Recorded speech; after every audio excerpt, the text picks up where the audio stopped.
जय श्रीराम पिलामाने आज आम सप्तम श्रेणीर साहित्य सौरभ बहिर मुक्तियोद्धा जयराज गुरु पाठर पाठ्यपुस्तकस्थ अभ्यास प्रश्नावलीर उत्तर गुड़िक करवा। ताहले चलो स्टार्ट करिबा पाठ्यपुस्तकर अभ्यास प्रश्नावली उत्तर। नंबर 1 एक क ठारू 6 नंबर पर्यंत प्रश्न अच्छी। चलो ताहले गोटी गोटी करी प्रत्येक प्रश्नर आंसर आमे बाहर करिबा। 1 नंबर क प्रश्न मुक्तियुद्धर प्रथम योद्धा बोली काहाकू कहा जाइछि। आंसर खोर्धार राजा मुकुंद देवଙ୍କ मुख्य परामर्शदाता, प्रधानमंत्री, राज्यर बेवर्ता, राजपुरोहित, सेनाध्यक्ष जयराज गुरुଙ୍କୁ मुक्तियुद्धर प्रथम योद्धा बोली कहा जाइछि।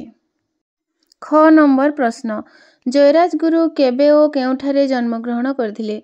जयराज गुरु 1739 ख्रीष्टाब्द अक्टोबर मास 29 तारिख पवित्र अँला नवमी तिथि रे श्रीक्षेत्र निकटस्थ वीर हरेकृष्णपुर ग्राम रे जन्मग्रहण करथिले।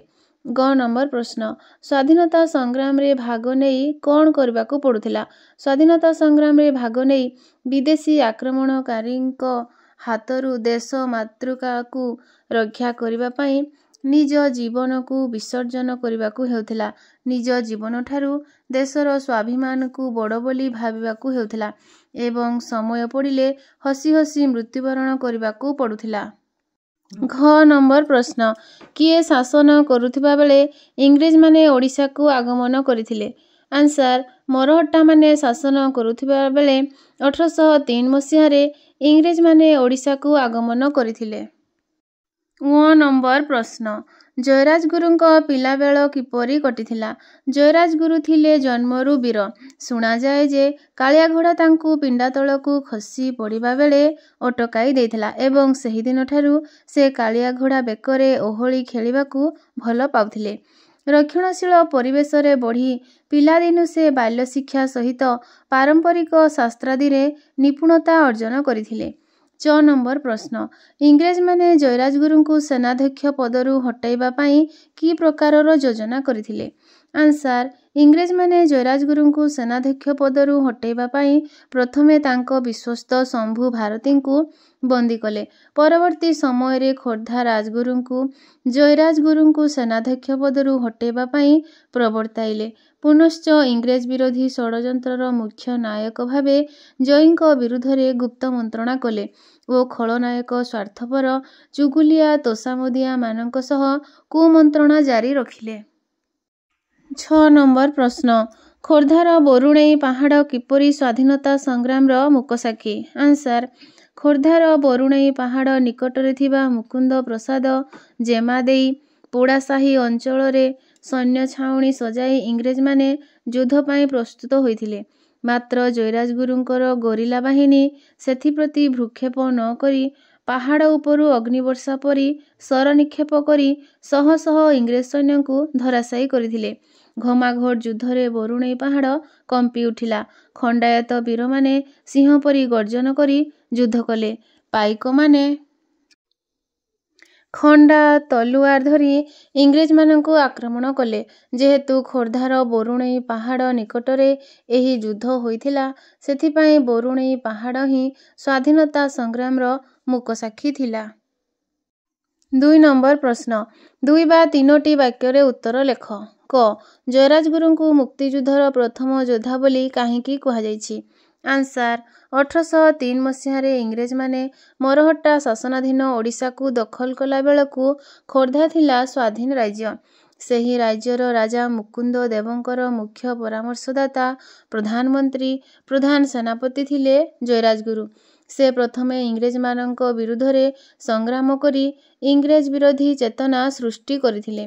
परवर्ती समय रे तांकरी चिंताधारा रे अनुप्राणित होई बक्सी जगबंधु विद्याधर महापात्र, तापंग दल बेहेरा, पिंडिकी बाहु बलेन्द्र, जोरा बिसोई, चकरा बिसोई, वीर सुरेंद्र साय प्रमुख मुक्ति संग्राम को आगेई नेथिले। सुतरां ख नंबर प्रश्न जयराज गुरुଙ୍କ माँ तांको पुओ पई की स्वप्न देखिथिले। आंसर जयराज गुरुଙ୍କର पिता चांद राजगुरु खोर्धा राजांकर कुलपुरोहित थिबा बेले ତାଙ୍କର ଅକାଳ ବିୟୋଗ ଘଟିଥିଲା।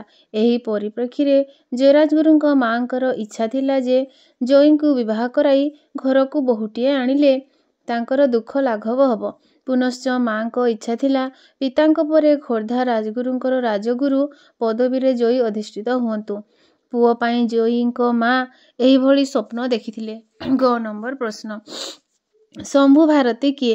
ସେ କିପରି ଜୟରାଜଗୁରୁଙ୍କ ସହ ଜଡ଼ିତ ହୋଇଥିଲେ? ଆନ୍ସାର, ଶମ୍ଭୁ ଭାରତୀ ଜଣେ ସନ୍ନ୍ୟାସୀ। ଇଂରେଜମାନଙ୍କ ବିଶ୍ୱାସଘାତକତାରେ ଅସନ୍ତୁଷ୍ଟ ହୋଇ ଇଂରେଜ ବିରୋଧୀ ଜନମତ ସୃଷ୍ଟି କରିବା ପାଇଁ ଜୟରାଜଗୁରୁ ଚେଷ୍ଟା କରିଥିଲେ। ଗାଁ ଗାଁରେ ବୁଲି ଲୋକଙ୍କୁ ମତାଇବା ସମୟରେ ଜୟରାଜଗୁରୁ ଶମ୍ଭୁ ଭାରତୀଙ୍କୁ ସାଥୀ କରିଥିଲେ। ଶେଷରେ ଇଂରେଜମାନେ ଜୟରାଜଗୁରୁଙ୍କ ବିଶ୍ୱସ୍ତ ଶମ୍ଭୁ ଭାରତୀଙ୍କୁ ବନ୍ଦୀ କରି ରାଜଗୁରୁଙ୍କୁ ସେନାଧ୍ୟକ୍ଷ ପଦରୁ ହଟାଇବା ପାଇଁ ଚେଷ୍ଟା କରିଥିଲେ। ଘ ନମ୍ବର ପ୍ରଶ୍ନ, ଯୋଦ୍ଧାମାନେ କେତେ ଭାଗରେ ବିଭକ୍ତ ହୋଇଥିଲେ ଓ ସେମାନେ କେଉଁ କାର୍ଯ୍ୟ କରୁଥିଲେ?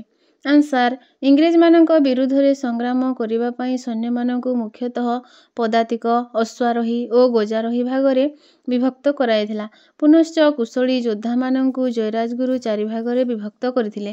ସେମାନେ ହେଲେ ପାହାଡ଼ୀ, ବଣୁଆ, ଢେଙ୍କିଆ ଓ ଗରିଲା। ପାହାଡ଼ୀମାନେ ବଣ ପାହାଡ଼ରେ ଲୁଚିଛପି ଆକ୍ରମଣ କରୁଥିଲେ। ବାଣୁଆମାନେ ଖାର, ଗନ୍ଧକ, କୋଇଲା ଓ ଲୌହଗୁଣ୍ଡରେ ବାଣ ତିଆରି କରି ଆଗ୍ନେୟାସ୍ତ୍ର ପ୍ରୟୋଗରେ ଧୁରନ୍ଧର ଥିଲେ। ଢେଙ୍କିଆମାନେ ଖଣ୍ଡା, ତରୁଆଲ, ଢାଲ, ଧନୁଶର ସାହାଯ୍ୟରେ ଆକ୍ରମଣ କରୁଥିଲା ବେଳେ ଗରିଲାମାନେ ପଛପଟୁ ଅତର୍କିତ ଆକ୍ରମଣ କରି ଉଭାନ ହୋଇଯାଉଥିଲେ। ଏହାଛଡ଼ା ସୈନ୍ୟମାନେ ଜଳଧର ବ୍ୟୁହ, ଚକ୍ରବ୍ୟୁହ, ଅର୍ଦ୍ଧଚକ୍ରବ୍ୟୁହ, ସଚ୍ୟୁବ୍ୟୁହ ଓ ସେନାଶାୟୀ ବ୍ୟୁହ ରଚନା କରି ଚକମା ଦେଖାଇବାରେ ଧୁରନ୍ଧର ଥିଲେ। ଅ ନମ୍ବର ପ୍ରଶ୍ନ, ଜୟରାଜଗୁରୁଙ୍କ ସହ କେଉଁ କେଉଁ ଅଞ୍ଚଳର ଲୋକମାନେ ବିଦ୍ରୋହରେ ସାମିଲ ହେବାକୁ ହାତ ବଢ଼ାଇଲେ? ଆନ୍ସାର, ଜୟରାଜଗୁରୁ ଇଂରେଜମାନଙ୍କ ବିରୁଦ୍ଧରେ ବିଦ୍ରୋହ କରିବା ପାଇଁ ଆଗେଇ ଆସିଥିଲା ବେଳେ ତାଙ୍କ ସହ କନିକା, କୁଜଙ୍ଗ, ବିଷ୍ଣୁପୁର ଓ ମରଚିପୁରର ରାଜାମାନେ ବିଦ୍ରୋହରେ ସାମିଲ ହେବା ପାଇଁ ହାତ ବଢ଼ାଇଲେ। ପୁନଶ୍ଚ ଜୟରାଜଗୁରୁ ଚତୁରତାର ସହିତ ମରହଟ୍ଟାମାନଙ୍କ ସାହାଯ୍ୟ ପାଇଁ ନାଗପୁର ଭୋଁସଲାଙ୍କ ସହ ଗୁପ୍ତ ମନ୍ତ୍ରଣା କରିଥିଲେ ଓ ସେଥିରେ ଭୋଁସଲା ଏକମତ ହୋଇଥିଲେ। ଚ ନମ୍ବର ପ୍ରଶ୍ନ, ଖୋର୍ଦ୍ଧାଗଡ଼ରେ ଇଂରେଜମାନଙ୍କ ସମରସଜ୍ଜାର ପ୍ରଭାବ କିପରି ପଡ଼ିଥିଲା? ଆନ୍ସାର, ଖୋର୍ଦ୍ଧାଗଡ଼ରେ ଇଂରେଜମାନଙ୍କ ସମରସଜ୍ଜା ଦେଖି ଗାଁ ଗାଁରେ ଯୁବଶକ୍ତି, ପାଇକଶକ୍ତି, ଦଳେଇ, ଦଳବେହେରାମାନେ ଓ ଟୋକାଠାରୁ ବୁଢ଼ା ପର୍ଯ୍ୟନ୍ତ ଝିଅ ବୋହୂଠାରୁ ଆରମ୍ଭ କରି ବୁଢ଼ୀମାନଙ୍କ ମନରେ ବିଦ୍ରୋହର ଚମକ ସୃଷ୍ଟି ହୋଇଥିଲା। ସମସ୍ତେ ଉତ୍ତେଜିତ ହୋଇ ମାଟି ମା ପାଇଁ ପ୍ରାଣବଳି ଦେବାକୁ ଅଣ୍ଟା ଭିଡ଼ି ଆଗେଇ ଆସିଲେ। ଶହ ଶହ ବୀର ଯବାନ ଓ ପାଇକ ଆଖଡ଼ା ଦଳର ଭେଣ୍ଡିଆମାନେ ଅସ୍ତ୍ରଶସ୍ତ୍ର ଓ ଯୁଦ୍ଧବାଦ୍ୟ ବଜାଇ ବାହାରି ଆସିଲେ। ସମଗ୍ର ଖୋର୍ଦ୍ଧା ମାଟି ତାତି ଉଠିଥିଲା। ଛ ନମ୍ବର ପ୍ରଶ୍ନ, ଜୟରାଜଗୁରୁଙ୍କ ଶେଷ ଜୀବନ କିପରି କଟିଥିଲା? ଆନ୍ସାର, ଇଂରେଜମାନେ 1804 ମସିହା ଡିସେମ୍ବର ମାସ 5 ତାରିଖରେ ଦେଶଦ୍ରୋହୀଙ୍କ ସହାୟତାରେ ବରୁଣେଇଗଡ଼ ମଧ୍ୟରେ ପଶି ଜୟରାଜଗୁରୁଙ୍କୁ ବନ୍ଦୀ କଲେ। ତାଙ୍କୁ ବନ୍ଦୀ କରି ବାରବାଟୀ ଦୁର୍ଗରେ ରଖିଲେ। ମାତ୍ର ଇଂରେଜ ଶାସକ ପୁନର୍ବାର ଭୟଭୀତ ହୋଇ ସେମାନଙ୍କୁ ମେଦିନୀପୁର ପଠାଇଦେଲେ। ଶେଷରେ ବିଚାର ହୋଇ 1806 ମସିହା ଡିସେମ୍ବର 6 ତାରିଖରେ ମେଦିନୀପୁରର ବାଘିତୋଟା ନାଳ ନିକଟ ପୁରୁଣା ବରଗଛ ଡାଳ 2ଟିରେ ମୃତ୍ୟୁଦଣ୍ଡ ଦେଲେ। ତାହେଲେ ପିଲାମାନେ, ଆଜି ଆମେ ମୁକ୍ତିଯୋଦ୍ଧା ଜୟରାଜଗୁରୁଙ୍କ ପାଠ 1 ନମ୍ବର ଆଉ 2 ନମ୍ବରର ସମସ୍ତ ପ୍ରଶ୍ନର ଉତ୍ତର ଗୁଡ଼ିକ ପାଇଗଲେ। ମୁଁ ପାର୍ଟ 2 ଭିଡ଼ିଓରେ 3 ନମ୍ବର ପ୍ରଶ୍ନ ଏବଂ 4 ନମ୍ବରର ପ୍ରଶ୍ନ ଉତ୍ତର ଗୁଡ଼ିକ ନେଇ ଆସିବି। ତାହେଲେ ପିଲାମାନେ, ଭିଡ଼ିଓଟି କେମିତି ଲାଗିଲା କମେଣ୍ଟରେ ଜଣାଇବ। ଆଉ ଭିଡ଼ିଓକୁ ଲାଇକ୍ କରିବ। ଚ୍ୟାନେଲରେ ନୂଆ ଆସିଥିଲେ ଚ୍ୟାନେଲକୁ ସବସ୍କ୍ରାଇବ୍ କରିବ। ଜୟ ଶ୍ରୀରାମ।